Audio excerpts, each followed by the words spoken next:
Hiya! Today I am making a video all about my septum piercing experience. So I got my septum pierced about 3 months ago now. I got it pierced at Blue Bannana, which is kind of like a punky chain in the way that Hot Topic is in America, where they sell clothes and accessories and that kind of thing. But they also have piercing studios in their shop. So I decided to get my septum pierced the weekend before I had a week off work. I just had some holiday time to take before I started my new job, and I thought it would be sort of a good chance to have it heal a bit before I had to flip it up for work. So I went in on a Saturday, I believe, and the shop assistant there was very friendly. They talked through the process, what would happen, and then I came back a couple hours later for my appointment. The only thing about Blue Bannana is you're not allowed to take anyone into the piercing room with you, and you're also not allowed to film. So I don't have any footage of it actually getting done. But what happens is they put some kind of clamp on the bridge of your nose. Is this bit the bridge? I'm not sure what it's called. But yeah, they get a clamp up inside your nose. Then they will shove the needle through, put this little tube thing in at that time, and then they put the piercing in through the tube. What most people ask is, does it hurt? And for me, it really didn't, and I'm not saying that to sound tough, but no, it was no more than like a little pinch. Like, I mean, that probably hurt more, to be honest. It's like when you get a flu jab. I don't know if you get sort of standard yearly flu jab in schools in other countries, but in England you do, and you always worry about it, that it's going to hurt loads, but it's just like a little prick from the needle and then it's all over and it's fine. I didn't cry. I was pretty stressed beforehand because I'd heard stories of people getting pierced through the cartilage, which is not what is supposed to happen. It's just supposed to go through the sweet spot, just like the squishy bit of skin at the end of your nose. So yeah, the piercer, she was really friendly, and yeah, I wouldn't have any problems going back there again. So yeah, beforehand I had some Lucozade because I heard that helped. Whether it did, I don't know. It tasted quite nice. Afterwards, for a few hours, I think I felt a tiny bit lightheaded. My nose did sting a bit, and there was a little bit of blood. It didn't run down my face or anything, but it was kind of gunky. What I've not mentioned yet is when I got pierced, they recommended that I get pierced with, you know, one of those kind of belly bars. Let me just see if I can find in my little bag of piercings. So it was like this. I don't know if you can see, one of the balls is missing, so it looks kind of like that black one, but it was silver. I think they're kind of used for your eyebrow normally, but what they said is, oh, it's very discreet and it's good for the healing process because it doesn't get knocked about, which I think is true, but the main problem is you can't really flip it up, at least not in my nose. When you try to flip up the belly bar labret thing, it just kind of falls down again after a few seconds, which wasn't great. Like when I wore it, you couldn't really see it, but if you were looking up close, it definitely looked like something was there, which at my first job, or my previous job, I did wear it to work and no one noticed, but I think that's because it's quite a relaxed workplace, and it's when you're already working somewhere, people don't kind of just like gawp at you every day. They just kind of get on with work and hi when you walk into the office. But as I was starting a new job 10 days later, I was quite concerned that when they showed me around the office, everyone would be looking at me. I'd be standing up, they'd be sitting down, they'd be looking at my nose, and it was quite sort of a business, not business casual dress code there. So yeah, I was quite worried that they'd notice and have a bad first impression of me. So after 10 days, which I wouldn't advise, I did change my piercing, and it was actually fine. I didn't have any trouble. By that stage, my piercing didn't hurt really. It would hurt if I pulled it or pushed it, but if I slid it left and right, it didn't hurt, because I'd been cleaning it twice a day with salt water, looking after it properly. So yeah, I decided to change it to the black horseshoe after 10 days. And another thing, I think, if you end up having to change it early, which again, wouldn't recommend, if you take the ball off your first piercing, so it's like this, and then as you're pulling it through your nose, directly put the new one sort of onto it, so it just slides through together. That's like a really sort of fail-proof way of changing the piercing, if you're worried about like it closing up or anything. But yeah, after I changed it, it was more sore again. Not quite as first day pain, but maybe after the first week it kind of took a step back, which is what I expected. So it probably would have healed faster if I hadn't changed it after 10 days. But as I said, I wanted to be able to hide it completely when I'm at work, and with the black horseshoe, you totally can. You can't see it. If you flip it up, I mean, it's black, it just looks like a shadow, and it's way up in your nose. No one's going to be able to see it. So if you do have to hide your septum piercing from work or your parents or anyone else, I definitely recommend getting a black horseshoe piercing. But otherwise, probably having the belly bar labret one would be the best one for the healing process, because then it doesn't catch on things.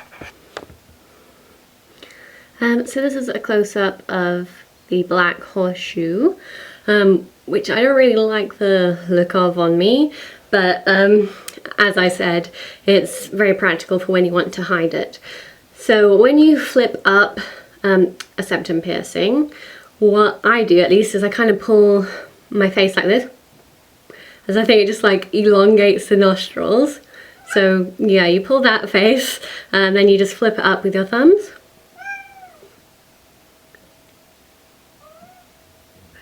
You have to kind of stick your fingers up your nose, and then when it starts inside your nose, if you've got quite wide cartilage like I do, you have to kind of push it back sort of when there's a bit of resistance.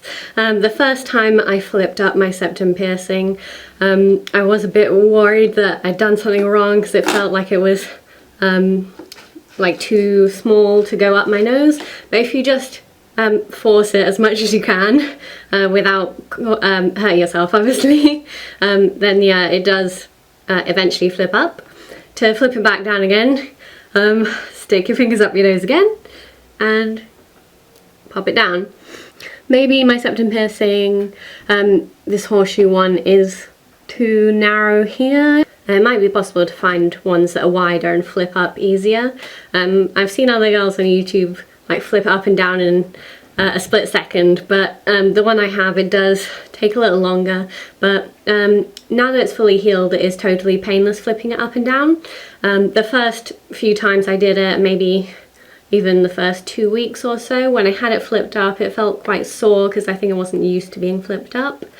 And the process of flipping it up and down hurt a bit as well, but now it doesn't hurt at all. So yeah, that's the horseshoe.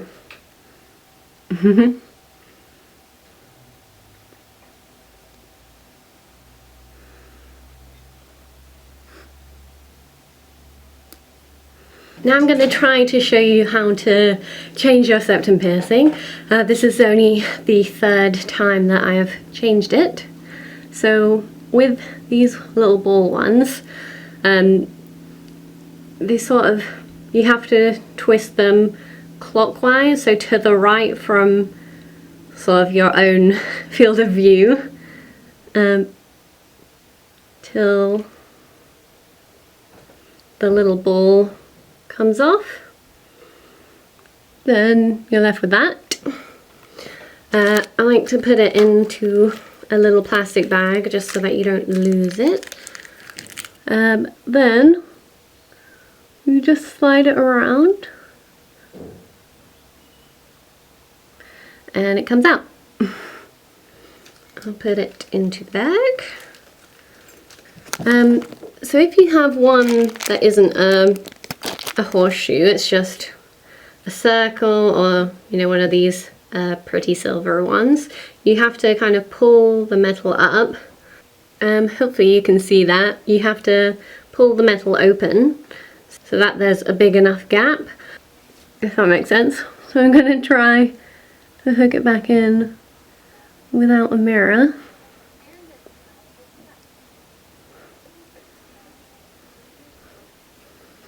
Oh, managed it, surprisingly.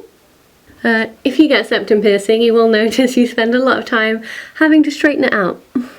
So then you have to kind of take it and push the gap you made. You don't have to completely close it, but just to make it sort of more of a round shape and fits your nose better. That is how I change my septum. Here's just a close-up shot of it. This particular one is from a shop called Regal Rose, I think. As you can see, it sits quite far at the end of one's nose. And yeah, I don't think it is crooked from what I can tell. So yes, cleaning. I use those, you know, earbuds.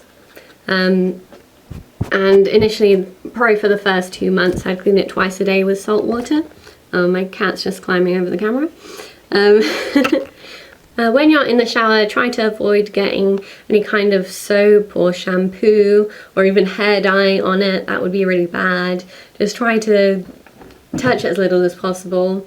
I know some people flip it up and then they just leave it there, but at least in my nose, I don't know if it's because I have hay fever, but they just get really gross and disgusting if you don't clean it like at least once a day. So I had that belly bar for the 10 days. Obviously I didn't flip up because I couldn't. Then after that I had the horseshoe, and I'd wear it up during the day to work. I'd flip it down, and then I would clean it, leave it overnight, I'd wake up, clean it, flip it back up. And with that I found that after just over 2 months, I'd say it was pretty much fully healed. Like if I poked my nose at that time, it did hurt a little bit still, but I did try changing it again to this one just for a day, and it was pretty easy getting it in. But I found at the end of the day, this one's what's the word, gauge is that smaller gauge means a bigger size? So a higher number of a gauge, I think, means that the bar is smaller. So this one's gauge is like really small. So, well, numbers high, the size is small.